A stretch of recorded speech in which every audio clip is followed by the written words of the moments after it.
खैबर पख्तूनख्वा के जो chief minister हैं वो पंजाब आए हुए थे, वो लाहौर आए हुए थे। 3 दिन का उनका दौरा था, जो बहुत हैपनिंग दौरा था, उसमें बहुत कुछ हुआ। मुझे एक्चुअली नताशा सुहेल आफरीदी साहब की बात बहुत अच्छी लगती है। इवन ऐसे लोग जो पीटीआई क्रिटिक समझे जाते हैं उनको भी वो बुलाते हैं और वो जो सवालात हैं, सख्त से सख्त सवालात, उनका जवाब देते हैं, प्यार से देते हैं। ऐसा नहीं लगता कि he surrounded himself only with people जो खुशामद करें। But I was just wondering, ये इशू बहुत बड़ा बन गया। जैसे पहली बार किसी और सूबे के चीफ मिनिस्टर पंजाब आ रहे हैं। पंजाब गवर्नमेंट का रिएक्शन मेरी तो समझ से भी बाहर था, और मेरा ख्याल है कि वो किसी भी डिसेंट इंसान को पसंद नहीं आना चाहिए जो रिएक्शन पंजाब गवर्नमेंट होती है। नहीं तो ये इतना रेसिस्ट रवैया लगा, और मुझे देख के हो रहा था कि आपका जो भी इख्तलाफ हो, क्या लाहौर आने का केपी के लोगों का राइट खत्म हो गया? सब जो पठान आएंगे पंजाब, वो सब चर्च लेके आ रहे हैं बेचने के लिए। और जो पंजाब असेंबली में भी हुआ, मेरे नजदीक वो भी गलत था। और अगर ये करने से किसी को भी ये लग रहा है कि पीटीआई का वोट बैंक पंजाब में इफेक्ट होगा इस तरह करने से। आपको याद है परवेज इलाही साहब ने भी एक दफा पंजाब असेंबली में ताले लगाए थे। मुझे भी वैसे ये चीज बहुत अच्छी लगी कि आपने मुख्तलिफ किस्म के सहाफियों को बुलाया जिन्होंने सख्त से सख्त सवाल पूछे। पंजाब में हम देख रहे हैं हमारी वजीर आला, उनको तकरीबन 2 साल हो गए हैं, और मेरे ख्याल से उन्होंने मुश्किलों से एक प्रेस कॉन्फ्रेंस की है। आपको हैरानी हुई? मुझे बिल्कुल हैरानी नहीं हुई। मेरे ख्याल से यही रवैया था जो हम एक्सपेक्ट कर रहे थे। इस किस्म की कानून साजी हो रही है, उससे नजर आ रहा है कि ये खास तौर में पीटीआई को जहन में रख के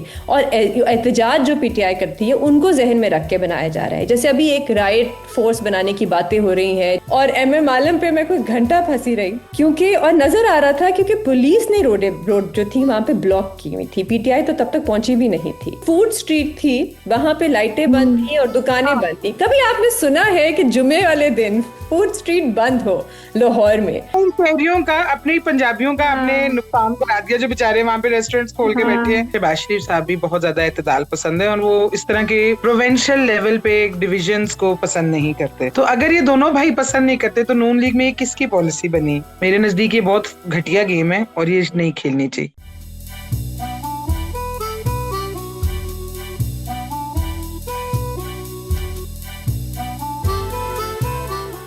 अस्सलाम वालेकुम, वेलकम बैक टू औरत कार्ड। सबसे पहले तो ये कि हमारे एक बड़े लॉयल फॉलोअर हैं जिन्होंने मुझे मैसेज किया कि आप लिपस्टिक नहीं लगाती, तो मैंने उन्हें बताया कि मैं नहीं लगाती। तो उन्होंने कहा कि पिछली वीडियो में बहुत साफ नजर आ रहा था कि आपने लिपस्टिक नहीं लगाई हुई। तो मैंने उन्हें बताया कि मैं एक्चुअली एक जनाजे पे जा रही थी, मैंने रुक के वो वीडियो रिकॉर्ड की। बहरहाल इस बात से शुरू करके मैं आना चाहती हूँ एक सीरियस मामले पे, और वो है कि खैबर पख्तूनख्वा के जो चीफ मिनिस्टर हैं वो पंजाब आए हुए थे, वो लाहौर आए हुए थे। 3 दिन का उनका दौरा था, जो बहुत हैपनिंग दौरा था, उसमें बहुत कुछ हुआ। कुछ चीजों पे मेरे बड़े स्ट्रॉन्ग ओपिनियन हैं, कुछ चीजें जो थी वो उन पे पंजाब गवर्नमेंट का बड़ा स्ट्रॉन्ग ओपिनियन है, और कुछ चीजों पे पीटीआई का खुद बड़ा स्ट्रॉन्ग ओपिनियन है। बहरहाल उसमें जो यहाँ पे वो 3 दिन रहे, उसके अंदर उन्होंने जर्नलिस्ट के साथ, सहाफियों के साथ भी एक सेशन रखा। तो रीमा, आप भी इनवाइटेड थी उस सेशन पे? मुझे एक्चुअली नताशा सुहेल आफरीदी साहब की बात बहुत अच्छी लगती है। मैं जर्नलिस्ट नहीं हूँ, सो ऑब्वियसली मैं ऐसी प्रेस मीट्स पे नहीं जाती, लेकिन वो बुलाते हैं। और मैंने और लोगों से भी सुना है कि इवन ऐसे लोग जो पीटीआई क्रिटिक समझे जाते हैं उनको भी वो बुलाते हैं। और वो जो सवालात हैं, सख्त से सख्त सवालात, उनका जवाब देते हैं, प्यार से देते हैं, डिसेंट तरह से देते हैं।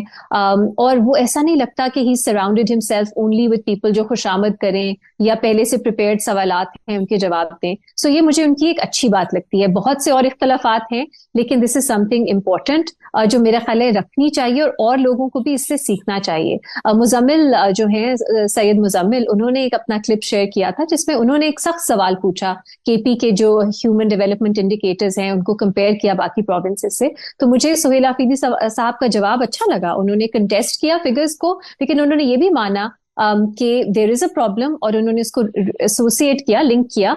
जो वॉर अगेंस्ट टेरर पीपी में लड़ी जाती है, दहशतगर्दी के वाकयात, उसके खिलाफ जो इक़दाम होते हैं, कि उसका ह्यूमन कॉस्ट क्या है। तो मुझे उनका जवाब भी बिल्कुल डिसेंट अच्छा लगा। So I think this is something others can learn from, और this is all I have to say about this issue, क्योंकि मैंने ज्यादा फॉलो नहीं किया। But I was just wondering, ये इशू बहुत बड़ा बन गया। जैसे पहली बार किसी और सूबे के चीफ मिनिस्टर पंजाब आ रहे हैं, ये क्या रेगुलर प्रैक्टिस नहीं होती जहां, या मतलब what was different this time around?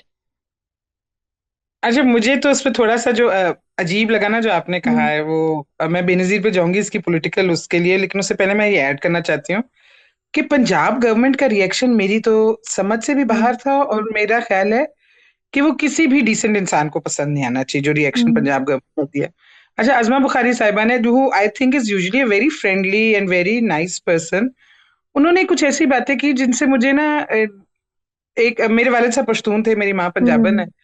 तो मैंने ये सारी चीजें अपने वालिद साहब को बचपन से कहते हुए सुना था कि हमें, जब हम्म। हम पंजाब में होते हैं तो हमें कहा क्या कहा जाता है। तो उसी लाइन में चलते हुए एक दो बातें इस तरह की हुई जिसके अंदर ये कहा गया कि लाइटें देखने आए हैं, यूरोप देखने आए हैं, पाकिस्तान का यूरोप देखने लाहौर हाँ। आए हैं। और फिर ये भी कि कुछ ऐसे भी इम्प्लाई किया गया कि वो शायद मंशियात की स्मगलिंग कर रहे हैं, स्मगलर्स हैं सारे, चरसी हैं जो आ गए हैं। वो तो ट्वीट भी किया ना नून लीग के जी अकाउंट से, हुकूमत के जी। अकाउंट से एक मैसेज सहाफी ने ट्वीट भी ये हुआ। सवाल भी पूछा, सोचें, एक मिनिस्टर से हम्म। कि आप तो सुना है आप सोहेल अफरीदी साहब जो हैं वो मंशियात लेके आए हैं। जी तो आप। ये आप सोचें कि मुझे तो ये इतना रेसिस्ट रवैया लगा, हम्म। और मुझे देख के हो रहा था कि आपका जो भी इख्तलाफ हो, क्या लाहौर आने का केपी के लोगों का राइट खत्म हो गया? क्या ये पाकिस्तान का हिस्सा नहीं? और आप कितनी खतरनाक गेम खेल रहे हैं इस तरह की बातें करके, इस तरह की इम्प्लाई करके चीजें। आप क्या क्रिएट कर रहे हैं मुल्क में? हारमनी, आपकी कोई बड़ी सोच, बड़ा विजन नहीं है। सब जो पठान आएंगे पंजाब, वो सब चर्स लेके आ रहे हैं बेचने के लिए, वो सब पाउडर लेके आ रहे हैं बेचने के लिए। ये क्या बातें थी? I was so taken aback by this. आपका हम्म। पॉलिटिकल इख्तिलाफ उनसे जितना भी हो, आप उन्हें नहीं कोई पॉलिटिकल स्पेस देना चाहते अपने सूबे में, आप ना दें। आप, हम उसमें बहस कर सकते हैं कि आप ठीक हैं या नहीं है, बट ये वाली बातें आपने किस लेवल पे करना शुरू कर दी? So I was very severely disappointed by that. और जो पंजाब असेंबली में भी हुआ, मेरे नजदीक वो भी गलत था, वो बिल्कुल गलत था। मलिक अहमद साहब ने उस पर प्रेशर की है जिसपर उनका इंक्वायरी होगी एंड सो ऑन। क्या इंक्वायरी करेंगे आप? कि बाकी स्टेट्स के लेजिस्लेटर्स को बिल्कुल भी राइट नहीं है कि वो आपकी असेंबली तक जा सकें? ये किसने डिसाइड किया? ये किसने फैसला किया है? हमें भी तो बताया जाए, हम इस सूबे के रिहायशी हैं, हमें भी बताया जाए कि आपके सूबे में ये राइट्स खत्म हो गए। आपकी हुकूमत ने किस तहत, किस कानून के तहत ये राइट्स खत्म किए हैं? मेरी तो ख्याल में it was a disaster and it did not need to be dealt this way. मेरे ख्याल में बहुत ही अगली था। और अगर ये करने से किसी को भी ये लग रहा है कि पीटीआई का वोट बैंक पंजाब में इफेक्ट होगा इस तरह करने से, वोट बैंक इंटैक्ट है और वो सारे उनके साथ खड़े हैं। पर खैर, ये मेरी पर्सनल, मेरी ओपिनियन इसके अंदर ज्यादा वो है। बेनजीर, आपके ख्याल में politically was it a successful trip? अच्छा, निताशा, एक बात आपको याद है परवेज इलाही साहब ने भी एक दफा पंजाब असेंबली में ताले लगाए थे और हम सब ने उस पर तनकीद की थी कि ये हम्म। अवाम के पैसों से बनी हुई असेंबली है, आप कैसे लोगों को रोक सकते हैं। और पीटीआई की तरफ से ये कहा तो जा रहा है कि हमने नाम पहले से दिए हुए थे, बताया हुआ था कि हम आएंगे, लेकिन इस किस्म का रवैया जिस किस्म का था, जिसपे पुलिस वाले कह रहे थे कि चलो बाहर निकलो, चलो जाओ यहाँ से, जिस पे आप इंक्वायरी तो कर रहे हैं लेकिन इन पुलिस वालों के खिलाफ भी कोई ना कोई कार्रवाई तो होनी चाहिए। दूसरी बात, जैसे रीमा बात कर रही थी ट्रांसपेरेंसी की, और मुझे भी वैसे ये चीज़ बहुत अच्छी लगी कि आपने मुख्तलिफ किस्म के सहाफ़ियों को बुलाया जिन्होंने सख्त से सख्त सवाल पूछे। हम्म। और ये इसलिए मेरे लिए डिफरेंट है क्योंकि पंजाब में हम देख रहे हैं हमारी वजीर आला, उनको तकरीबन 2 साल हो गए हैं, और मेरे ख्याल से उन्होंने मुश्किलों से एक प्रेस कॉन्फ्रेंस की है, वो भी फ्लड्स के दौरान, आपको याद होगा, जहां पे उन्होंने सवाल लिए सहाफ़ियों से। इसके अलावा उन्होंने ना कोई इंटरव्यू किया है, ना कोई प्रेस कॉन्फ्रेंस हुई है, सारे के सारे अभी तक इश्तिहारात पे ही मामले चल रहे हैं। और ये बहुत ज़रूरी होता है जब आप इक़्तिदार में होते हैं, आप सवालों का जवाब दें, आप अपना जो भी आपका पॉइंट ऑफ व्यू है इन इंटरव्यूज़ के ज़रिए, सहाफ़ियों के ज़रिए, मीडिया के ज़रिए आप लोगों के सामने रखें। दूसरी बात, आप कह रही थी निताशा कि आपको हैरानी हुई, मुझे बिल्कुल हैरानी नहीं हुई। मेरे ख्याल से यही रवैया था जो हम एक्सपेक्ट कर रहे थे, क्योंकि ट्रेंड यही है ना, ये कोई वन ऑफ इंसिडेंट नहीं है। हमने देखा कि जब पहले भी 2 सालों में पीटीआई जब भी कोई जलसा करने की कोशिश करती है तो उनको रोका जाता है। ये एक वाहिद सूबा है जहां पे पीटीआई जो एक सियासी जमात है, वो आप उससे लाखों इख्तलाफात करें सियासत के ऊपर, लेकिन उनको दहशतगर्द कहा जाता है, बार बार कहा जाता है हम्म। ये तो सियासी जमात है ही नहीं, ये तो दहशतगर्द है। फिर जिस किस्म की कानून साजी हो रही है उससे नजर आ रहा है कि ये खास तौर में पीटीआई को जहन में रख के और एहतजाज जो पीटीआई करती है उनको जहन में रख के बनाया जा रहा है। जैसे अभी एक राइट फोर्स बनाने की बातें हो रही हैं जिसमें कोई कानून में नहीं लिखा कि अगर अब्यूज ऑफ पावर होगी पुलिस की तरफ से तो क्या होगा। जैसे सेक्शन 144 को अमेंड करके 3 महीने तक के लिए एक्सटेंड करने की इजाजत दे दी है। ये सारी चीजें, और मैं आपको अपना एक पर्सनल भी एक्सपीरियंस बताऊं क्योंकि उस रात को खैर मेरी भी अक्लमंदी के मैंने सोचा 9 बजे मैं लिबर्टी जाऊंगी खाना खाने तो मैं निकल गई और एमएम आलम पे मैं कोई घंटा फंसी रही क्योंकि और नजर आ रहा था क्योंकि पुलिस ने रोड जो थी वहां पे ब्लॉक की हुई थी, पीटीआई तो तब तक पहुंची भी नहीं थी। तो आपने अपने ही लोगों को मुश्किल में डाल दिया, वहां पे रास्ते रोके हुए थे। दूसरा मैं डॉन में भी पढ़ रही थी कि जो फूड स्ट्रीट थी वहां पे लाइटें बंद थी और दुकानें बंद थी। कभी आपने सुना है कि जुमे वाले दिन फूड स्ट्रीट बंद हो लाहौर में? तो ये जो सारी चीजें हैं इससे, और जो सोहेल अफरीदी दैट साहब इज तो सो कहते हैं, पेटी, दैट इज और सो सोहेल पेटी, अफरीदी ये साहब सच में कहते हैं हुआ है। कि और अपने ही शहरियों का, अपने ही पंजाबियों का आपने हाँ नुकसान करा दिया, जो बेचारे वहां पे रेस्टोरेंट्स खोल के बैठे हैं, हाँ। हाँ। सिर्फ एक दिन के लिए बंद करा दिया वीकेंड पे। और जो वीलॉग्स भी निताशा, अजमा बुखारी साहब आजकल वीलॉग्स करती हैं, पंजाब हुकूमत के ऑफिशियल यूट्यूब चैनल पे आते हैं वो, इस किस्म के तंजिया किस्म का हम्म। वीलॉग। और आपने बिल्कुल दुरुस्त कहा कि ये जो फ्रेमिंग हो रही है इस पूरी सिचुएशन की, जो मेरे लिए भी या बहुत खतरनाक है, वो फ्रेमिंग ही ये हो रही है पंजाबी और पश्तून। और ये इसलिए खतरनाक है क्योंकि पहले ही दूसरे जो सूबे हैं उनके बहुत से ग्रीवेंसेस हैं पंजाब के हवाले से, कि ये अपने आप को बड़ा प्रिविलेज समझते हैं, ये अपने आप को हमसे बहुत बेहतर समझते हैं। तो ये जो पूरी फ्रेमिंग हुई, जिस किस्म का रवैया था पंजाब, जिस किस्म के विजुअल्स आए, जिस किस्म के सहाफियों ने सवाल पूछे, ये कोई सवाल नहीं था पूछने वाला मंशियात के हवाले से। लेकिन मैं यहाँ पे ये बात भी जरूर करूंगी कि जो पीटीआई की तरफ से भी कुछ मरियम या नवाज शरीफ साहिबा के बारे में कहा गया, वो बहुत ही, मैं कहूंगी, घटिया जबान थी और हम्म। बिल्कुल इस्तेमाल बहुत नहीं ज्यादा। होनी चाहिए थी। लेकिन बिल्कुल आपने बिल्कुल बात दुरुस्त कही कि ये सबको पता है और ये एक फैक्ट है कि पंजाब में पीटीआई की मकबूलियत है, पॉपुलैरिटी है। चाहे 4 गाड़ियां आई हो लिबर्टी पे या 10 गाड़ियां आई हो, ये सबको नजर आता है। लेकिन इस पूरे मामले को एक ओवर रिएक्शन और बहुत बुरी तरीके से हैंडल किया गया है। हम्म। बेनजीर, आप खाना खा सकी, जा सकी? डिड यू रीच योर मैं डेस्टिनेशन या पहुंची वापस आ गई? घंटा घंटा लेट। खैर मेरी अपनी भी गलती है, मैं मानती हूँ कि मैंने भी सोचा, मैंने कहा शायद मैं निकल ही जाऊंगी, वो 9 साढ़े 9 बजे तक पहुंचेंगे, लेकिन हम्म। घंटा हम लेट पहुंचे। लेकिन नजर आ रहा था वो सारी जो लिबर्टी, बल्कि कल ये इट वाज इतवार वाले दिन भी काफी जगहों पे आप लोगों ने पता नहीं देखा है नहीं, लाहौर में नाके लगे हुए थे, क्योंकि अब कल भी एक इतवार वाले दिन भी एक्टिविटी हो रही थी लाहौर में। अच्छा, आई हर्ड अब वो सिंध भी जाएंगे, एम आई राइट?